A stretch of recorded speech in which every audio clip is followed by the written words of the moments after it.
and we need to keep an eye on that. So I go every 3 months to the urologist who took out my prostate. And then 6 months later, I came back and it was 0.06, praying that it would go down from 0.05, but it went up 1/100th of a point. Well, 3 months after that, 3 months ago, it came up to 1.0. So it jumped up 0.5/100ths of a point, a progression that's the opposite that we want to see. And then about 2 weeks ago, it went from 0.1 to 0.15. Now, the doctors call this, we have a concern. Now, until it gets to 0.2, they're not really concerned, and it could stay low like that and never go anywhere, and you don't have to do anything.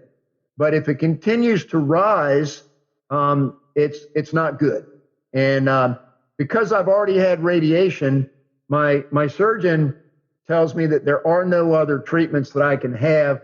All they can do is put me on hormone therapy, which is not a cure. It just is a retardant. It slows down the growth of the cancer cells. Well, I may never have to do that.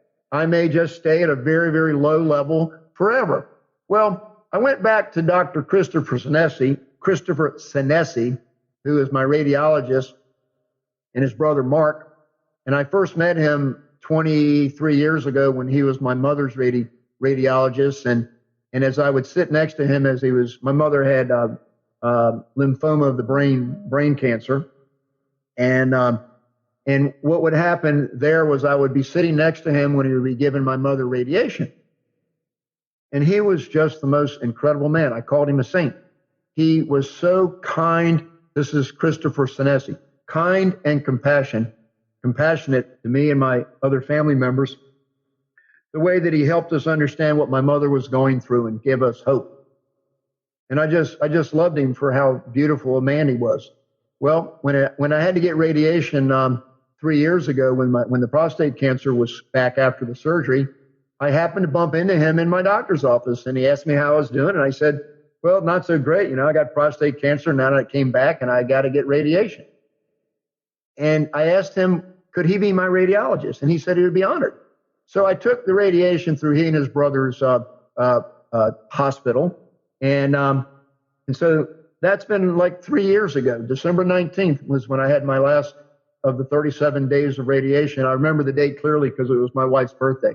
We had a birthday party, rang the bell when I finished my radiation, and she came in, and we had a surprise party with her with all the nurses and people that were there. Well, he explained it to me, and he said that there's a certain kind of pinpoint radiation that they can still do if it turns out that it can rises above 0.20, one time above that. And then if it's all in one cluster, they can try to do pinpoint radiation. But if it's not, there's nothing they can do because it'd be too spread and the radiation would cause too much damage. So let me stop and just kind of relate to you what I'm trying to say. 19 years ago in March, when I was diagnosed with multiple myeloma, and I went through adjusting to accepting that I had that, and I gave it up to the Lord, and I learned to live with it. And I've been blessed with 19 years on a 5.5-year diagnosis. And then 15, 16 years later, I get the prostate cancer, and along the way, COPD, asthma, thyroid, just a myriad of other diagnoses related to my treatments and so forth. And, I just keep staying healthy. Like the quote said that I gave you, as long as I stay healthy, I'm healthy. And if it wasn't for this stupid terminal illness, I'm the healthiest guy you know. So I just live a life of constant fatigue, but I do a lot of exercise. I play my racquetball as much as I can, 3 or 4 days a week. I teach my karate. I swim in the ocean, or I do my exercise. I go for walks and bike ride. I live life because the Lord put me here for a purpose.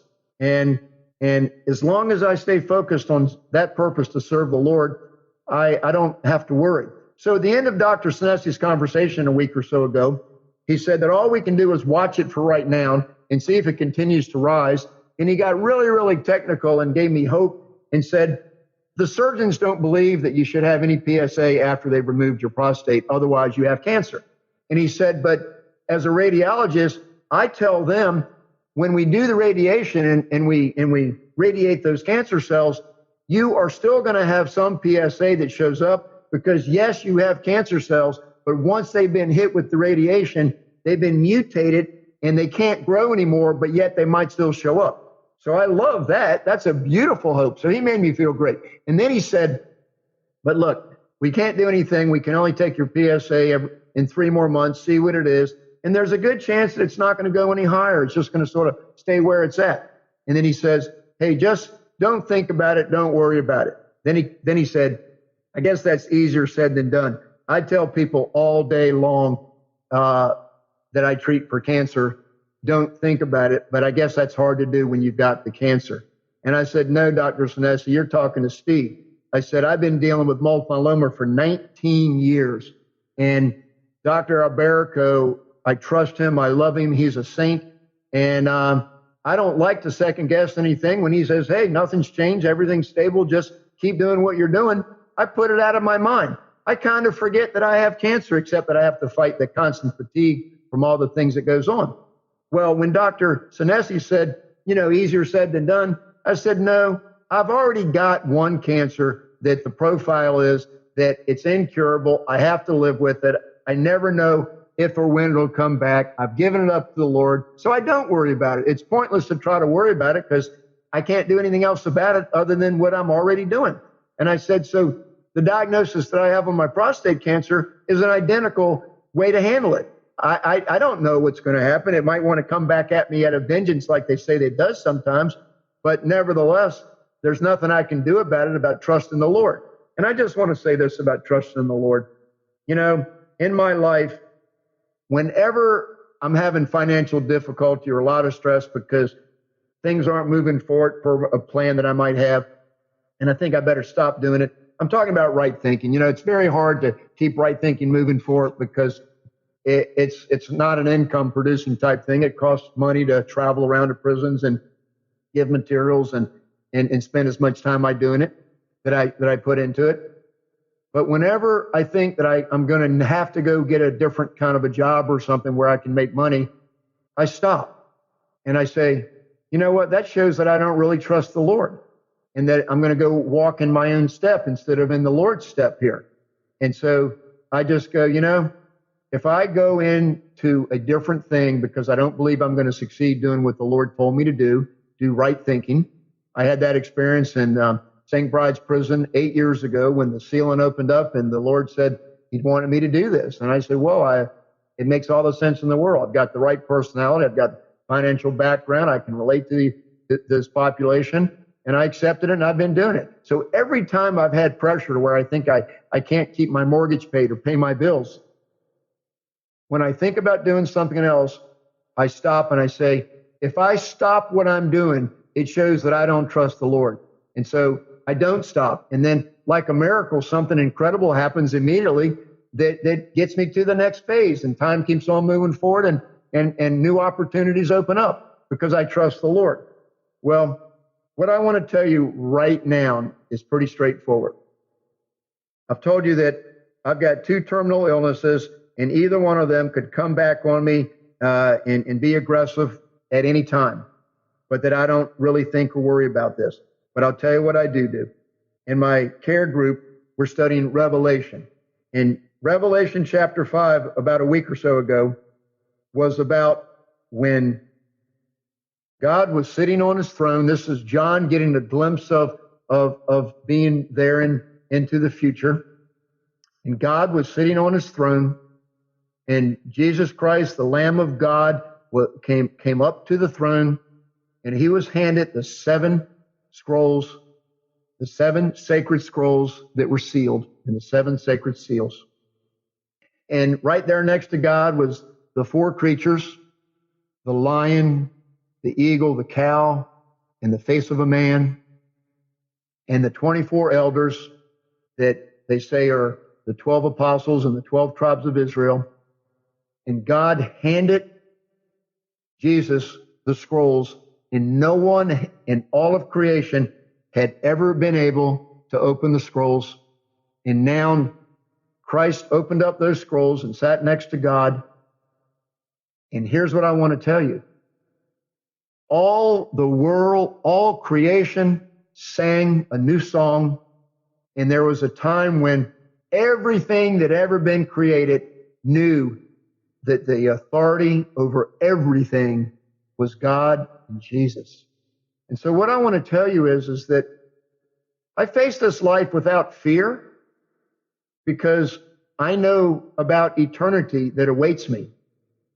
And so what I do is I just want to serve the Lord. And as long as I have a purpose and I stay focused on that purpose, I know that the Lord's going to use me. And one of the things that he's given me an opportunity to do right now is get my closet clean.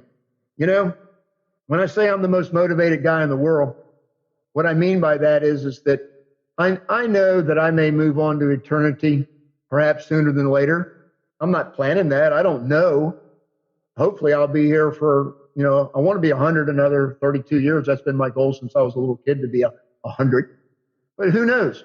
But what I want to tell you is that at this stage of my life, the peace that I have is getting closer to the Lord and understanding what all of eternity is, and that I'm being used right now. I'm living in a kingdom right here, the kingdom of the Lord on earth right now. And so I really don't have fear. And all I want to do is do all I can. I read my purpose earlier. It's to love other people and help them have a better life. And I have the opportunity to do that. So I know how much I'm loved.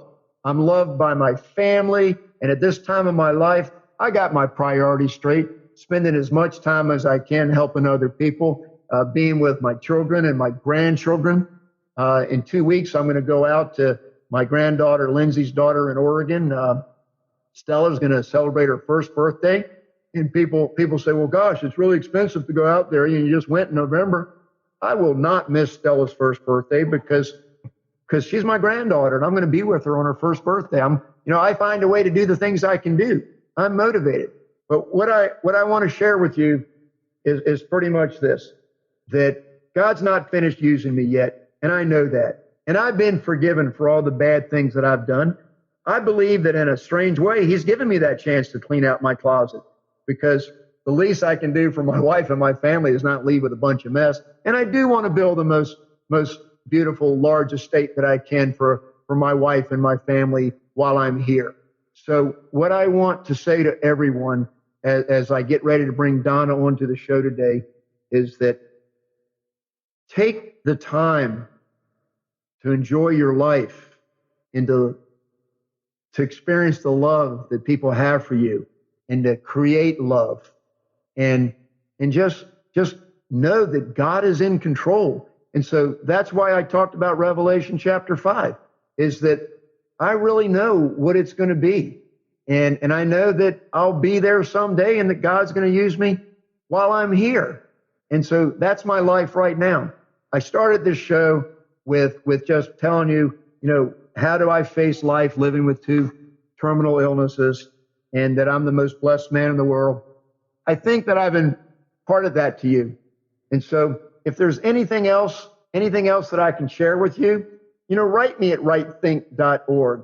Go to the website and there's contact. You can contact me. I don't know what else I need to say right now. And I think you got the idea. Let me sum it up for you. My name's Steve. I've been blessed with a phenomenal life.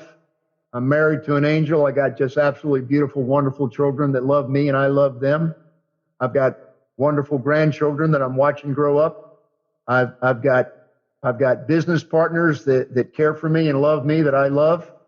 I've got people all over the country that I'm able to mentor and have relationship with to help them have a better life. I'm being used. I don't know what else I can say. So for all of you that are going through hardship and adversity, stop fighting it. Stop fighting it. Just decide, get focused, know your passion, know your purpose, and then start doing a plan after you give it up to the Lord and ask him to guide you through it. He'll help you. He'll do it with you. It's a beautiful life.